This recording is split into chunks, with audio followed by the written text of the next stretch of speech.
Hi everyone, स्वागत है आप सबका फिर से एक नए वीडियो में। दोस्तों, आपसे हाथ जोड़ करके निवेदन है, पूरा वीडियो जरूर देखिएगा क्योंकि बहुत ही महत्वपूर्ण प्रश्न है। अक्सर एग्जाम में ये पूछे जाते हैं और पूछे गए ही प्रश्न है। तो आइए पहला क्वेश्चन देखते हैं। किसी धनराशि पर 4% वार्षिक की दर से 2 वर्षों का साधारण ब्याज और चक्रवृद्धि ब्याज का अंतर 4 रुपया है, वह धनराशि है। तो डी बराबर दे रहा है पी आर बाई 100 का स्क्वायर। ये वाला फार्मूला आपको जब भी 2 वर्ष का दे तो ये वाला फार्मूला आप यूज कर लीजिए, आपका आंसर आसानी से निकल जाएगा। 3 वर्ष के लिए अलग होता है, ये 2 वर्ष का पूछ रहा है। तो डी कितना है, अंतर कितना है, 4 रुपये का है। आपसे पूछा क्या गया है, पी पूछा गया है। आर कितना है, तो आर का वैल्यू है, कह रहा है 4%। 4 का स्क्वायर करेंगे 16 आएगा और 100 का स्क्वायर करेंगे ये 10,000 आ जाएगा। ठीक है ना, बाई क्रॉस कर दीजिए। तो P बराबर कितना मिल गया दोस्तों आपको, तो P बराबर मिल गया 10,000 गुणे 4 बटा 16। यही तो, 4 चौको 16 और 4 से इसको काट दीजिए, 4 दूनी 8, 4 पचे 20 और डबल 0, यानी कि P बराबर कितना मिल गया, 2500। 2500 वह धनराशि कितनी है, तो 2500, ऑप्शन नंबर ए। दोस्तों यहां पे कह रहा है ना, कोई धनराशि चक्रवृद्धि ब्याज से 4 वर्षों में दोगुनी हो जाती है। 4 वर्ष में कितना हो जा रहा है, दोगुना हो जा रहा है, दोगुना हो जा रहा है। तो कह रहा है कितने वर्षों में, तो मान लीजिए x वर्ष में 8 गुना हो जाएगा। तो 8 गुना कह रहा है, हम 8 को क्या करेंगे ना, 2 के टर्म में कन्वर्ट कर लेंगे। तो 2 के कन्वर्ट करेंगे तो 2 पे पावर 3 आएगा। यहाँ पे 4 वर्ष का और यहाँ पे पावर 3 का गुणा कर देंगे, तो 4 गुणे 3 करेंगे, हमको मिलेगा 12 वर्ष। ठीक है ना, तो बस ऐसे ही क्वेश्चन को सॉल्व करना है, आपको ध्यान रखना पड़ेगा। यहाँ पे जो वर्ष है 4 और यहाँ पे जो पावर आ रहा है 3, इन दोनों का आपस में मल्टीप्लाई कर लेंगे तो हमको मिल जाएगा 12 वर्ष। यानी कि वह धन 8 गुना होने में कितना समय लगेगा, तो 12 वर्ष का समय लगेगा, ऑप्शन नंबर बी। दोस्तों यहाँ पे क्वेश्चन दिया गया ना, 1 का क्यूब, 2 का क्यूब, 3 का क्यूब प्लस 10 का क्यूब बराबर दिया है 30 25। अब पूछ रहा है 2 का क्यूब, 4 का क्यूब, 6 का क्यूब। आपको कुछ नहीं करना है, इस 2 का क्यूब जो दिया है ना, इसी का क्यूब कर लीजिए। तो 2 दूनी 4 दूनी 8 आएगा। और यहाँ पे जो दिया गया है ना 30 25, इसको लिख लीजिए 30 25। जब भी ऐसा क्वेश्चन रहे इसी तरह से कर लीजिए। 8 5 40, 4 8 दूनी 16, 4 20 और 8 3 24। तो 24,200, 24,200 यानी कि इकाई दहाई सैकड़ा हजार 10, 24,200 आंसर होगा इसका, ऑप्शन नंबर डी सही होगा। दोस्तों देखिए दोस्तों, यहाँ पे रेशियो का क्वेश्चन पूछा जा रहा है। कांसे में तांबे और जस्ते का अनुपात, तांबा तांबा है, ये जस्ता है, और जस्ते की मात्रा पूछ रहा है। और कुल कितना है कांसा, 100 केजी है। तो देखेंगे जस्ता बाद में है ना, तो जस्ता 7 को रिप्रेजेंट कर रहा है। टोटल कितना है, 13 7 20 हो गया। और मल्टीप्लाई, टोटल मात्रा कितना है, तो 100 केजी है, तो 100 से मल्टीप्लाई। ऐसे ही आपको करना है, जिसकी मात्रा पूछे उसको ऊपर लिख लीजिए, दोनों को जोड़ करके नीचे लिख लीजिए, और जो टोटल दिया है उसको मल्टीप्लाई करके लिख लीजिए। 20 पचे 100 और 7 पचे 35। बस ये आपका आंसर हो गया। 35 केजी जो होगा जस्ता होगा। मान लीजिए आपसे पूछता कि तांबे की मात्रा, तो तांबा 13 है, तो 13 को ऊपर लिखते, 20 नीचे लिखते, यहाँ पे 100 से 13 पचे 65 हो जाता। 35 केजी जो है जस्ते की मात्रा है, ऑप्शन नंबर सी जो है इसका सही है। दोस्तों आपको बताना है ना कि 3 क्रमागत समपूर्णांकों का योग 54 है, इनमें सबसे छोटा पूर्णांक है। कमेंट करके बताइएगा दोस्तों कि इसका आंसर क्या होगा। दोस्तों यहां पे कहा जा रहा है ना, 2 भाइयों की वर्तमान आयु का अनुपात 1 संबंधे 2 है। तो लिख लीजिए 1 संबंधे 2, ये वर्तमान है। अब कह रहा है ना 5 वर्ष पहले यह अनुपात 1 संबंधे 3 था, 1 संबंधे 3 था 5 वर्ष पहले। ठीक है ना, 5 वर्ष पहले।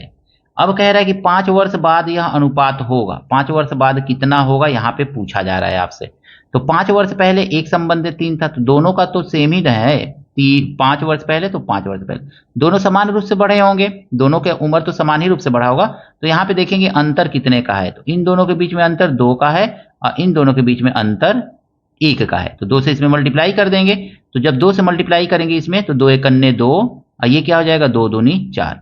अब देखिए 1 1 का यहाँ पे 3 है और यहाँ पे 4 है, तो 3 और 4 के बीच में 1 का अंतर है, 1 और 2 के बीच में 1 का अंतर है। 1 रिप्रेजेंट कर रहा है 5 को, तो 5 एकन्ने 5। वर्तमान में उनकी आयु कितनी है, 5 साल इसकी है और इसकी उम्र कितना है, 5 दूनी 10 साल है। 5 साल बाद पूछ रहा है ना, तो 5 साल बाद 5 में 5 जोड़ दीजिए, यहाँ पे भी 5 जोड़ दीजिए, इसका उम्र दोनों का कितना आ जाएगा, 5 5 10 आ जाएगा और 10 5 15 आ जाएगा। इसको निकालिए, 5 दूनी 10 और 5 तिहाई 15। बस ऐसे कर लेना है दोस्तों आपको। तो 2 संबंधित 3, यानी कि 5 साल बाद उनकी आयु का अनुपात कितना होगा, 2 संबंधित 3 हो जाएगा। Option number B. दोस्तों यहाँ पे कहा जा रहा है ना, वह सबसे बड़ी संख्या जिससे 989 और 1327 को भाग देने पर क्रमशः शेष 5 और 7 रहता है। हम क्या करेंगे ना, 989 में से 5 माइनस कर देंगे और फिर 1327 में से 7 माइनस कर लेंगे और जो आएगा ना उसका हमको HCF निकालना रहेगा। तो ये हो जाएगा 984 और ये हो जाएगा 1320। अब इसका HCF निकाल लीजिए, भाग विधि से निकाल लीजिए, 9 8 4 और 1320, क्योंकि यही आसान मेथड है। अब देखेंगे ना, एक बार में जाएगा 984, माइनस कीजिए, 10 में से 4 गया 6, 11 में से 8 गया 3 और 12 में से 9 गया 9 3 12। अब देखें यहां पे हमको फिर इससे 9 8 4 लिखना पड़ेगा, 9 8 4 9 8 4 कितनी बार में भाग जाएगा, 3 3 9, 2 बार में जाएगा, 3 3 9। तो देखिए 11 में से 7 माइनस करेंगे 7 आएगा, 11 में से 4 7 कैंसिल 2 और 24 3 72, पूरा पूरा कट गया 24। तो इसका आंसर हो जाएगा 24। वो बड़ी से बड़ी संख्या जिसे इसमें भाग दें तो 5 7 शेष बचे 24 है। ऑप्शन नंबर सी इसका सही है दोस्तों यहाँ पे क्वेश्चन दिया गया, एक व्यक्ति किसी स्थान पर 30 घंटे में पहुंचता है। यदि वह अपनी चाल में 1/15 भाग की कमी कर दे तो वह उसी समय में 10 किमी कम चल पाता है। व्यक्ति चाल प्रति घंटा ज्ञात कीजिए। व्यक्ति की चाल प्रति घंटा ज्ञात करना है आपको। देखिए मान लीजिए पहले जो चलता था ना, x किलोमीटर पर आवर के स्पीड से चलता था। अब उसकी चाल कितना, 1/15 कम कर दिया तो कितना बचा, 14x/15 हो गया। तो चाल का रेशियो क्या होगा यहाँ पे, तो चाल का देखेंगे अनुपात, चाल का अनुपात जो होगा कितना आएगा, तो 15x, x से x काट दीजिए, यहाँ पे बचा 1, 15 एकने 15, 15:14 आएगा। हम जानते हैं ना, समय समान रहने पर दूरी का जो रेशियो होता है वह चाल के रेशियो के बराबर होता है। तो दूरी का रेशियो क्या आएगा दोस्तों, तो दूरी का भी रेशियो आ जाएगा 15:14 आ जाएगा। बस इतना दिमाग में रखना है। अब दूरी जो है 10 कम चलता है, तो 15 और 14 में कितने का अंतर है, तो 1 यूनिट बराबर कितना है, तो 10 किलोमीटर है। ठीक है, याद रखिएगा इसको, 10 किलोमीटर है। तो 15 यूनिट बराबर कितना होगा, तो 15 दहा में 150। तो दूरी हम यहाँ पे निकालेंगे ना तो हमारा आ जाएगा दूरी बराबर 150।